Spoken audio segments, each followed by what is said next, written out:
కేంద్ర ప్రభుత్వం కార్మిక వ్యతిరేక విధానాలను విడనాడాలంటూ మే 20న దేశవ్యాప్తంగా కార్మిక సంఘాలు తలపెట్టిన సమ్మెకు బీఆర్ఎస్ పక్షాన సంపూర్ణంగా మద్దతు తెలియజేస్తున్నామని మాజీ మంత్రి ఎమ్మెల్యే హరీష్ రావు అన్నారు. సిద్దిపేట జిల్లా కేంద్రంలో కార్మిక సంఘాల ఆధ్వర్యంలో ఏర్పాటు చేసిన సదస్సులో పాల్గొన్నారు.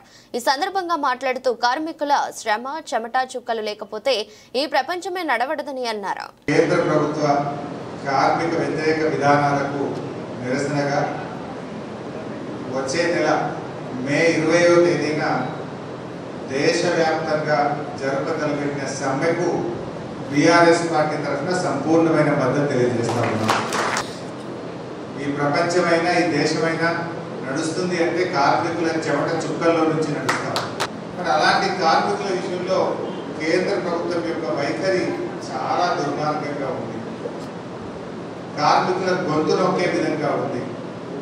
కానీ కేంద్ర ప్రభుత్వం ఏమంటుంది, ఇప్పుడు 50% మంది ఒప్పుకుంటేనే యూనియన్ స్థాపించాలి, లేదంటే పెట్టడానికి వీలు లేదు అనే ఒక కొత్త నిబంధన తెచ్చినారు.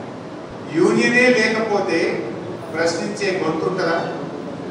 యాజమాన్యాలు చేసే అరాచకాలను ప్రశ్నించే అవకాశం ఉంటుందా?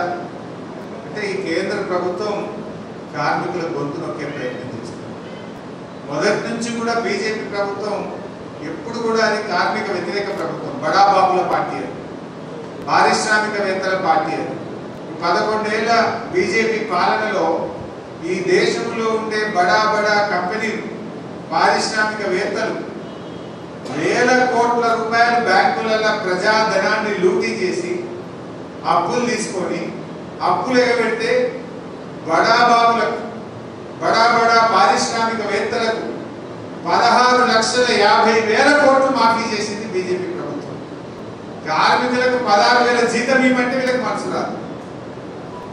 కానీ బడా పారిశ్రామికవేత్తలకు 16,50,000 కోట్లు మాఫీ చేసింది దాన్ని ఈ బీజేపీ ప్రభుత్వం, ఈ ప్రధానమంత్రి.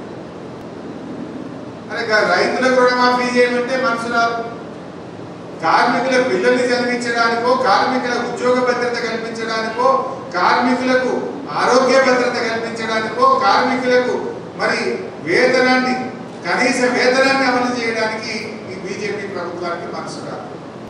కానీ కార్మికుల హక్కులను ఎట్లా కోత పోయాలి, కార్మికుల బతుకులు ఎట్లా రోడ్డు మీదకి తేవాలి, శ్రమను ఎట్లా దోపిడీ చేయాలి అనే దాని మీద ప్రభుత్వం దృష్టి సాధిస్తాం.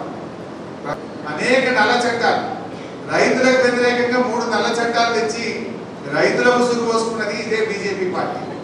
ఇలా కార్మికులకు వ్యతిరేకంగా నల్ల చట్టాలు తెచ్చి కార్మికుల ఉసురు పోసుకునే ప్రయత్నం చేస్తాం. ఆనాడు దేశంలోని రైతులు ఢిల్లీ ముట్టడి పెట్టి దాదాపు 7 ఏళ్లకు పైగా పోరాడి కేంద్ర ప్రభుత్వం మెడలు వంచి రైతు వ్యతిరేక నల్ల చట్టాలను నిలిపివేసిన చరిత్ర ఈ దేశ రైతులకు ఉన్నది.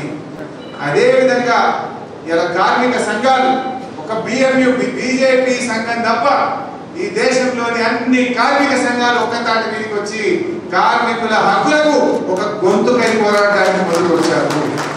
ఇప్పటికే చాలా ఇబ్బందుల్లో ఉన్నారు కార్మికులు. ఇంట్లో పిల్లల్ని చదివించాలంటే కష్టం. ఇలా స్కూల్ ఫీజులు ఎంత పెరిగినాయి. భార్య భర్త పొద్దున్న దాకా కష్టం చేస్తే పిల్లల ఫీజులు కట్టడం కష్టం ఉన్నది. జీవితంలో ఒక ఇల్లు కట్టడం కష్టం ఉంది. తండ్రికో ఒక పెద్ద రోగం వస్తే మొత్తం 3 ఏళ్ల 4 ఏళ్ల శ్రమ అంతా కూడా ఒక రోగానికి పోతా ఉంది. మరి ఆ కుటుంబాలు ఎట్లా కోల్పోవాలి, ఎట్లా బాగుపడాలి?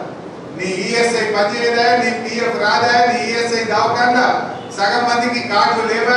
ఆ లేబర్ చట్టం పెట్టింది కానీ ఆ బిల్డింగ్ వర్కర్స్ డబ్బులు రాక, లేబర్ డిపార్ట్మెంట్ అవినీతి వల్ల పిఎఫ్ ఈఎస్ఐలో పనులు జరగక ఇలా కార్మికులు ఇబ్బంది పడుతున్నటువంటి పరిస్థితి ఉన్నది. బీఆర్ఎస్ ప్రభుత్వం ఉన్నప్పుడు ఆశాల జీతం 1,800 నుంచి 9,750 దాకా తీసుకుపోయినాం. అంగన్వాడీలకు 4,000 నుంచి 16,000 రూపాయల దాకా తీసుకుపోయినాం. కానీ ఇదే బీజేపీ 18,000 చేస్తాం, ఫిక్స్డ్ వేతనం ఇస్తామని మాట ఇచ్చిన కాంగ్రెస్ బీజేపీలు ఇలా నోరెత్తలేదు. 18,000 ఫిక్స్డ్ వేతనం ఇస్తామని చెప్పినటువంటి కాంగ్రెస్ పట్టించుకోదు, నా బీజేపీ పట్టించుకోని పరిస్థితి వచ్చింది. ఇవాళ ధర్నా లేకపోతే ఇందిరాబాద్ దగ్గర పర్మిషన్లు ఇస్తలేదు. పోటీలో మగ పోలీసులతో ఆశా వర్కర్ల మీద దాడి చేయించినటువంటిది కూడా మనం చూసాం. ఏ రకంగా మన ఆశా వర్కర్లను ఎగిరెగిరి కొడుతున్న వీడియోలు, పోలీసులు కొడుతున్న వీడియోల్ని సోషల్ మీడియాలో మనం చూస్తూ ఉన్నాం. ఇలా రాష్ట్ర ప్రభుత్వం కూడా ఇవాళ కార్మికులకు ఇచ్చిన మాట పట్టించుకోవడం లేదు. ఆర్టీసీలో యూనియన్ పునరుద్ధరిస్తామన్నారు. ఆర్టీసీ కార్మికులను ప్రభుత్వ ఉద్యోగులుగా చేస్తామన్నారు. ఏడాది అర్థమైనా ఆర్టీసీ గురించి పట్టించుకున్న పరిస్థితి లేదు. ఆశా అంగన్వాడీల గురించి పట్టించుకున్న పరిస్థితి లేదు. కార్మిక చట్టాల అమలు విషయంలో 2 రాష్ట్ర కేంద్ర ప్రభుత్వాలు కూడా ఇవాళ ఒకటై కార్మికుల గొంతు నొక్కుతున్నారు, శ్రమ దోపిడీకి పాల్పడతా ఉన్నారు. ఇలా బీడీ కార్మికులు, మన ప్రాంతంలో చాలా మంది బీడీ కార్మికులు ఉంటారు. కేసీఆర్ గారు బీడీ కార్మికుల కష్టాలు తెలుసు. ఆనాడు 2000 రూపాయల వృత్తిని బీడీ కార్మికులకు ఇచ్చిన ప్రభుత్వం. ఈ దేశంలో ఇక్కడ రాలే. బెంగాల్లో బీడీ కార్మికులు ఉంటారు, మహారాష్ట్రలో బీడీ కార్మికులు ఉన్నారు, కర్ణాటకలో బీడీ కార్మికులు ఉన్నారు. ఎక్కడ కూడా బీడీ కార్మికులకు రాష్ట్ర ప్రభుత్వాలు ₹1 ఇవ్వలేదు. ఒకే ఒక్క తెలంగాణ ప్రభుత్వం 2000 రూపాయల బీడీ వృత్తి ఇచ్చింది. ఇదే కాంగ్రెస్ ప్రభుత్వం మేము అధికారంలోకి వస్తే 2000 కాదు 4000 ఇస్తాం బీడీ కార్మికులకు అని చెప్పారు. వచ్చిందా? 4000 రాలే. ఇచ్చే 2000 కూడా 2 నెలలు కొట్టింది. 18 నెలల 2 నెలలు బీడీ కార్మికులకు ముసలోళ్ళ పింఛన్ను మధ్యలో మార్చి కంటే ముందు 1 నెల కొట్టిండ్రు, పోయిన తాము 1 నెల కొట్టిండ్రు. ఆ ఇచ్చే 2000 కూడా 4000 రూపాయలు 2 నెలలకి 4000 కొట్టిండ్రు. 4000 పింఛన్ దేవుడికి కానీ 4000 రూపాయలు మాత్రమే కొట్టింది ప్రభుత్వం, ఈనాడు రేవంత్ రెడ్డి ప్రభుత్వం. ఈఎస్ఐ ఆసుపత్రుల్లో మందులు లేవు, ఈఎస్ఐ ఆసుపత్రుల్లో డాక్టర్లు లేరు, ఈఎస్ఐ ఆసుపత్రుల్లో వైద్యం సరిగా అందక ఇలా కార్మికులు ప్రైవేట్ ఆసుపత్రులకు పోవాల్సిన పరిస్థితి వస్తుంది. ప్రైవేట్లకు పోతే మొత్తం 4 ఏళ్ళు 5 ఏళ్ల కష్టమంతా దాంట్లోనే పోతా ఉంది. ఆ ఇల్లు కోలుకోవడం, ఆ కుటుంబం కోలుకోవడం ఇలా చాలా ఇబ్బందులు పడుతున్నటువంటి పరిస్థితి ఉంది. సో ముఖ్యంగా సిద్దిపేటలో ఈరోజు రాష్ట్ర వ్యాప్తంగా దేశవ్యాప్తంగా మే 20వ తేదీన చేపట్టినటువంటి సమ్మెకు మరి ప్రిపరేటరీ మీటింగ్ అందరినీ సమాయత్తం చేసేటువంటి సమావేశంలో పాల్గొన్న కార్మిక సంఘ ప్రతినిధులకు నేను సల్యూట్ తెలియజేస్తూ ఈ జిల్లా వ్యాప్తంగా మీతో పాటు బీఆర్ఎస్ శ్రేణులు, బీఆర్ఎస్ ఉద్యమకారులు ఈ సమ్మెను విజయవంతం చేయడానికి సంపూర్ణమైన సహకారం అందిస్తాం. సంఘాలకు అతీతంగా అందరూ కలిసికట్టుగా పనిచేసి కేంద్రం మీద ఒత్తిడి తేవాలి, కార్మికుల హక్కులు కాపాడుకోవాలని చెప్పి పిలుపునిస్తూ మీ అందరికీ మరి మా సంపూర్ణమైన మద్దతు ఉంటుంది.